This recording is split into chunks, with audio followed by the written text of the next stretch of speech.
disappear. SprintCarUnlimited.com, coming to you from Port Royal Speedway. We're here with Jim Kline Tribute race winner, Anthony Macri. Anthony, hectic 24 hours. You leave Huset at noon yesterday, 21 hours home, maintenance the car, but you made it pay off, $22,000 win. Yeah, I'd say it was worth the drive, and obviously these guys worked really hard in the heat today, and I don't know, it was a long 19 and a half hours, so I don't even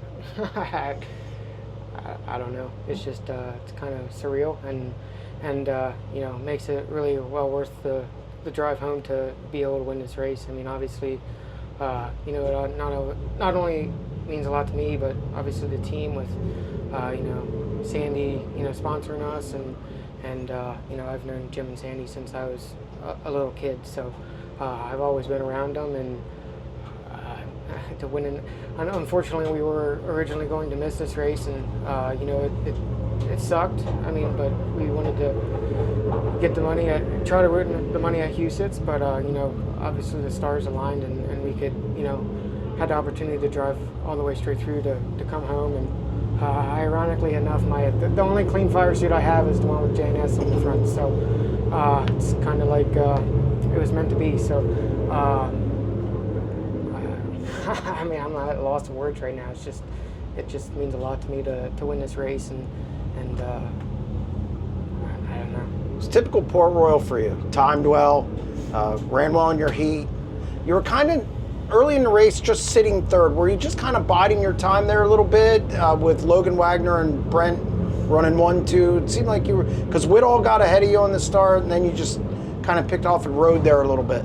I mean, early in the night we tried some different stuff, just to, I mean, we've been a little off here lately, so we tried some stuff in hot laps and time trials, and kind of didn't like the way it felt, and we kind of went back our old direction, and we're a little bit better in the heat, and then we threw some tricks at it that we haven't done in a really long time, and I needed the fuel load to burn off a little bit, and I knew those two were going to race really hard for the first half or whatever, so kind of maintained myself and tried to save my stuff, but at the same time had to wait for the fuel load to come off a little bit, and the race got to a certain point, and I got the wing to a certain position, and it was lights out. I could honestly drive it all but wide open the whole way around the track, which is obviously really hard to do here, and you need a really good car to do that. So Joe and Nate and Kyle and Doug and Jimmy, they all worked really hard tonight. I mean, it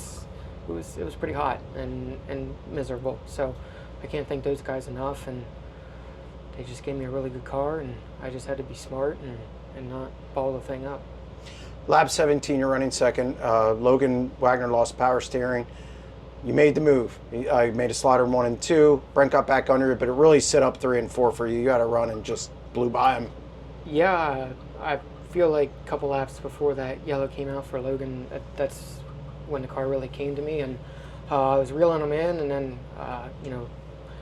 Logan kind of slowed up, and I didn't know if it was a motor or what was going on, but like you said, it was power steering. So we got by him, and then I kind of had my sights set on Brent, and I happened to time his restart pretty well, and I had a good run going down the front stretch, and I knew it was time to slide him before he got out in clean air, and luckily I had already watched the replay. It was a little close, but it's hard racing. I knew he would have raced me just as hard for 22,000. So I mean, from that point on, I just tried to drive as hard as I could, and keep a pretty good pace. And then we caught the lap cars, and I kind of made the mistake of kind of getting complacent.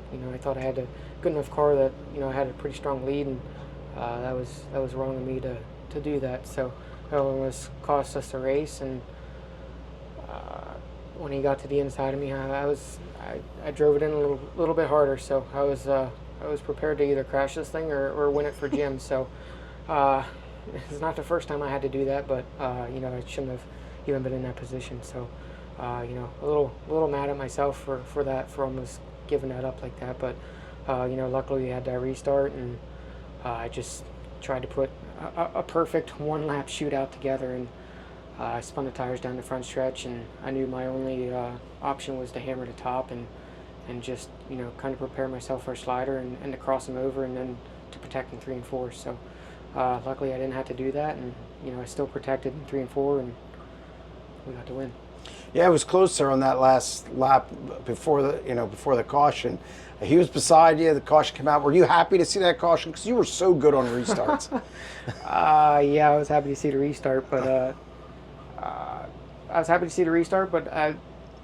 hindsight being 2020, I think we were in a position that even if the yellow didn't come out there, I think we could have come out on top. Just I had the preferred line and the curb, and we were really good when we could get into the curb and turn down off the track. So it was definitely a sigh of relief for the restart, but at the same time it was pretty nerve-wracking because I knew I had one lap to not totally mess it up and you know, throw 22,000 away and obviously everything else that the race meant to us. So I was pretty nervous under the yellow, I'm not going to lie, and I just tried to stay calm and play out a smart one-lap shootout in my head, and just run different scenarios through my head, and what I was going to have to do with, you know, different stuff went a different way. So luckily I survived that, and I don't know, it's just a special win.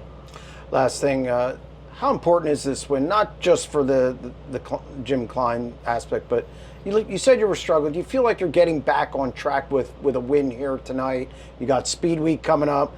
You are always strong at Speedweek. You get a long string of races. I think that plays into your guys' hand a little bit. Are you kind of looking forward to that, and do you think you are back on track? I don't think we were too far off track. It's just obviously this trip out traveling, we struggled some nights and we were good some nights. So that's part of racing. You can't be really good every night. So I just feel like we were kind of a little off, and I'm sure Joe would probably kind of agree with me. But to win tonight is obviously a big confidence booster, and it seems like whenever we leave PA, I always drive a little bit harder when we come back to PA. So now we just have to drive hard for 10 straight nights in a row and not do anything stupid. Congratulations on the win. Thank you.